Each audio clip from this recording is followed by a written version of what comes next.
నమస్తే. Johnny master issue రోజు రోజుకి చర్చనీయాంశంగా మారుతా ఉంది. ఆ బాధితురాలు ఏకంగా మరి మహిళా కమిషన్ దగ్గరికి రావడం జరిగింది. తన బాధను చెప్పుకోవడం జరిగింది. మరి ఈ అంశాలను చర్చిద్దాం. మనతో పాటు పీఓడబ్ల్యూ స్టేట్ ప్రెసిడెంట్ సంధ్య మేడం గారు ఉన్నారు. వారితో మాట్లాడి మరిన్ని విషయాలు తెలుసుకుందాం. చెప్పండి మేడం, ఎట్లా చూస్తారు ఎంత ఇష్యూని కూడా? ఒక బాధితురాలు మహిళా కమిషన్ దగ్గర రావచ్చు, లేకపోతే మహిళా సంఘాల దగ్గరకు వచ్చి ఆశ్రయించినాయి. ఏం చెప్తారు మేడం? బాధితురాలకి రక్షణ కల్పించాలి.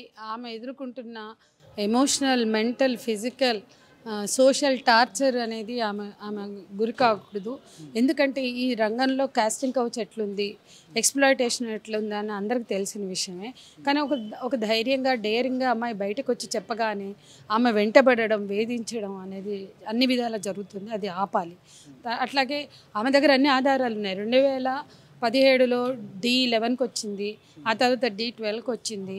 ఎలిమినేషన్ అయ్యాక ఈ కంపెనీ నుంచి కాల్ వచ్చి ఆమెకు అవకాశాలు ఇస్తాం, ట్రైనింగ్ ఇస్తాం, కొరియోగ్రాఫర్గా, అసిస్టెంట్ కొరియోగ్రాఫర్గా అవకాశాలు ఇస్తాం అన్నాక ఆ తర్వాత ఆమె జర్నీలో ఎంత ఇబ్బందులు పడింది, ఎన్ని అవమానాలు పడింది, ముఖ్యంగా అతని నుంచి ఎంత హింస పడింది. ఎన్నిసార్లు యాసిడ్ పోస్తాను బెదిరించాడు, ఎన్నిసార్లు ఆ అమ్మాయిని టార్చర్ చేశాడు. ఆ తర్వాత ముందేమో సెక్షువల్ ఫేవర్స్ కోసం, ఆ తర్వాత ఆమె ఇండిపెండెంట్గా అవకాశాలు తెచ్చుకుని నిలబడే వరకు అవకాశాలు లేకుండా చేస్తాను, యాసిడ్ పోస్తాను అన్నాడు. అన్నీ అయినాక పెళ్లి చేసుకోమని మొదలెట్టాడు. ఆ పెళ్లిని ఆ అమ్మాయి అంగీకరించకపోయే వరకు ఆమె విపరీతమైనటువంటి బెదిరింపులకి, హింసకి లోనైంది. దానికి సంబంధించిన అన్నీ ఒక ఉదాహరణ ఈవెన్ మహిళా కమిషన్ కూడా వింది. నేను వస్తా ఇప్పుడు తలుపు తెరువు అంటే తలుపు తీయమని చెప్తే పగలగొట్టుకుని వస్తా అంటాడు. కాబట్టి అన్ని విధాలా ఆ పిల్లని టార్చర్ చేశాడు.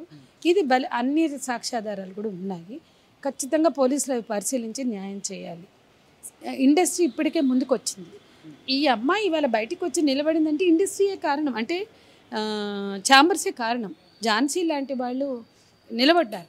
కాబట్టి ఇవాళ ఛాంబర్స్ వేసిన కమిటీ ఈమెకు అన్ని విధాల మోరల్గా సపోర్ట్ ఇస్తూ నిన్న ప్రెస్ మీట్ కూడా పెట్టింది. ఈ నేపథ్యంలో ఈరోజు మేము మహిళా కమిషన్ దగ్గరికి కూడా వచ్చాం, అమ్మాయికి అండగా నిలిచాం. మహిళా కమిషన్ కూడా అన్ని విధాల సపోర్ట్ని ప్రకటించింది.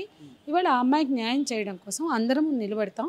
వ్యవస్థ తన పని తను చేయాలి, సాక్ష్యాధారాలు పరిశీలించి ఆమెకు న్యాయం చేయడానికి కృషి చేయాలి, నేరస్తుడిని చట్టబద్ధంగా శిక్షించాలి అని కోరుతున్నాం. ఇక్కడ 5 సంవత్సరాల నుంచి వేధింపులకు గురవుతా ఉంది. మరి ఈ మధ్యలో ఎందుకు రాలేదు తన బాధితురాలు? మరి దీనిపైన జానీ మాస్టర్ పేరు దెబ్బతీయడానికి ఇవన్నీ కూడా చేస్తా ఉన్నారని బయట టాక్ కూడా వినిపిస్తుంది. జానీ మాస్టరు పేరు దెబ్బతీయడానికి అనేది మేము అనుకోవట్లా. అలాంటి పని అయితే మేము రాము కూడా, అవసరం లేదు. ఎందుకంటే అతను కూడా చాలా కష్టపడి ఒక ముస్లిం కుటుంబం నుంచి వచ్చి పైకి చాలా కష్టపడి వచ్చిన అబ్బాయి పట్ల మాకు అన్ని విధాల కన్సర్న్ ఉంటుంది. అయితే అతను ఒక ముస్లిం అయితే తప్పు చేస్తే, నేరం చేస్తే సపోర్ట్ చేయాలి అనేది మేము అనుకోం. అతను ఏ మతస్థుడైనా, ఏ కులస్థుడైనా నేరం చేసినప్పుడు నేరంగానే గుర్తించాలి. ఆ అమ్మాయి అతని నుండి హింస ఎదుర్కొన్నది, సమస్యలు ఫేస్ చేసింది అని వాస్తవాలు చూసి, విని, అర్థం చేసుకునే సపోర్ట్ చేస్తున్నాం. ఇందులో రాజకీయ ప్రయోజనాలు ఎవరికి ఉన్నాయో మాకు తెలీదు. ఆ అమ్మాయి రాజకీయ ప్రయోజనాలు కనుక చేస్తే ఎట్టి పరిస్థితుల్లో దాన్ని మేము యాక్సెప్ట్ చేయము. నేరము జరిగితే ఆ నేరం నిర్ధారణ అయితే శిక్ష ఉండాలి అని చెప్తున్నాం. అంటే ఇక్కడ ఇప్పుడు కొత్తగా వచ్చేవారు కూడా ఒక భయం ఏర్పడింది. అంటే రోజు 6 ఏళ్ళు అన్నారు కదా, బాధితులు అందరూ 16 ఏళ్ళ అమ్మాయి డాన్స్ మాస్టర్ అవ్వడం కోసం, అవకాశాల కోసం వెతుకుని వచ్చినప్పుడు ఆమె ఆ రోజే ఎందుకు రాలేదు అనే ప్రశ్న అర్ధరహితమని మేము భావిస్తున్నాం.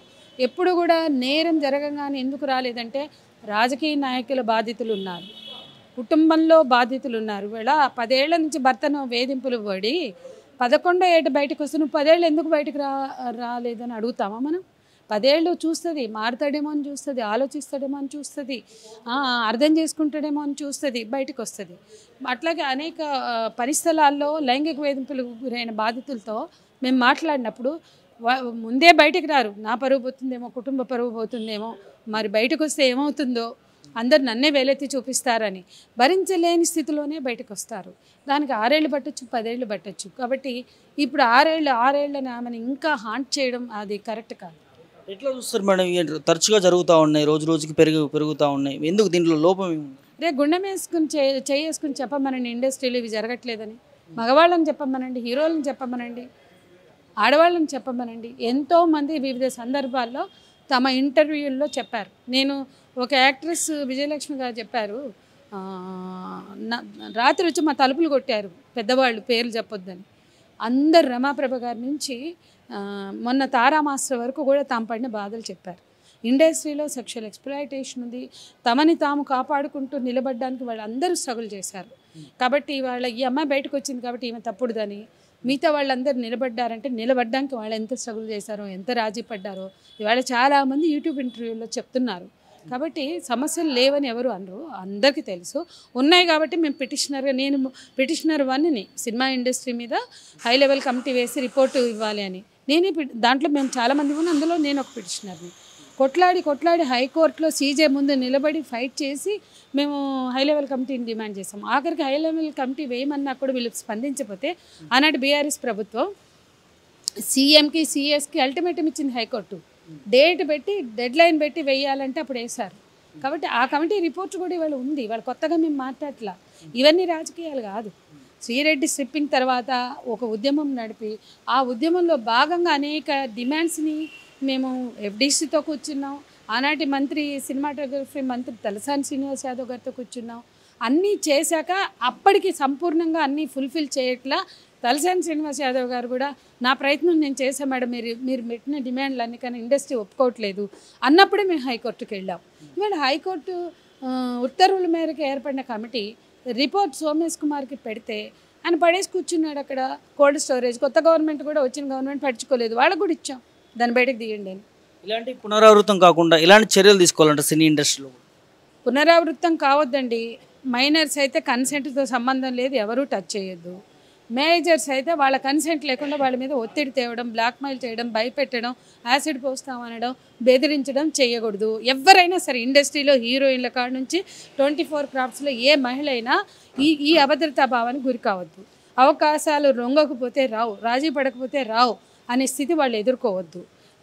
మేమేమంటున్నామంటే ఎవరైనా సరే విత్ కన్సెన్సెస్ మీ ఇష్టం, మీ personal life. Without consent don't exploit her, don't touch her, don't humiliate her, don't threaten her, don't take advantage from her. అది మేము చెప్తున్నాం. బాధితురాలు ముఖ్యంగా ఏం చెప్పింది మేడం మీతో? బాధితురాలు చెప్పింది ఈ 6 ఏళ్లలో తను ఎలాంటి సమస్యను ఎదుర్కొంది, తను ఎట్లాంటి బాధలు పడింది, తను ఎదుర్కొన్న హింస ఏంటో చెప్పింది.